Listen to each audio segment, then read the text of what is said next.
अस्सलाम वालेकुम दोस्तों, क्या हाल चाल है। उम्मीद करता हूँ आप सब खैरियत से होंगे। आप देख रहे हैं यूट्यूब चैनल ऑनलाइन रिश्ते। तो जो भी दोस्त अनमेरिड हैं और वो शादी करने की ख्वाहिश रखते हैं तो आप लोगों के लिए यूट्यूब चैनल काफ़ी हेल्पफुल रहेगा। मैं डेली बेसिक पे हर कौम कास्ट के रिश्ते लेकर हाजिर होता हूँ, हर पाकिस्तान के हर शहर से, और आउट ऑफ कंट्री के भी रिश्ते मेरे पास अवेलेबल होते हैं। इससे पहले कि हम आज के प्रपोज़ल की तरफ बढ़ें, उससे पहले आप सब दोस्तों से यही रिक्वेस्ट है कि मेरे चैनल को, जो भी आज नए आए हैं तो मेरे चैनल को सब्सक्राइब कर लें और घंटी का निशान भी दबा दें, ताकि आप लोगों को जो नए रिश्ते आते हैं उनकी अपडेट जो है वक्त पर मिलती रहे। बगैर वक्त की बढ़ते हैं आज के प्रपोज़ल की तरफ।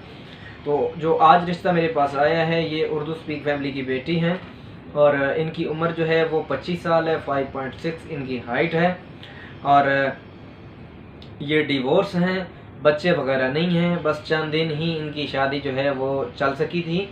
मटनी तौर पे जो इसके हस्बैंड थे, जिस वजह से इसने तलाक ले ली थी उनसे, और एजुकेशन इनकी मास्टर्स है, अभी कंटिन्यू में पढ़ रही हैं। और इनकी अगर बात की जाए रिक्वायरमेंट की, तो लड़का एजुकेटेड होना चाहिए, अच्छी जॉब होनी चाहिए या अपना बिजनेस होना चाहिए, ज़ाती घर होना शर्त है लड़के की।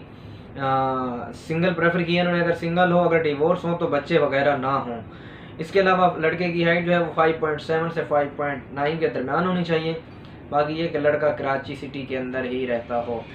उम्मीद करता हूँ आप सब दोस्तों को मेरी आज की वीडियो पसंद आई होगी। अगर वीडियो पसंद आई है, वीडियो को लाइक कर दें, वीडियो को अपने दोस्तों से शेयर करें। आप लोगों की कोई भी डिमांड हो, कोई भी रिश्ता आपको किसी भी सिटी से चाहिए हो, तो आप मुझसे रब्ता कर सकते हैं। डिस्क्रिप्शन में मेरा फेसबुक पेज का लिंक भी मौजूद है, आप वहाँ पर मुझे इनबॉक्स कर सकते हैं। ईमेल एड्रेस मेरा डिस्क्रिप्शन में मौजूद है, वहाँ पे मुझे आप ईमेल भी कर सकते हैं। आप अगर कमेंट बॉक्स में अपना नंबर इंटर करेंगे तो मैं ज़रूर आपसे रब्ता करता हूँ। मुझे अपनी दुआ में याद रखिएगा। अल्लाह हाफिज़।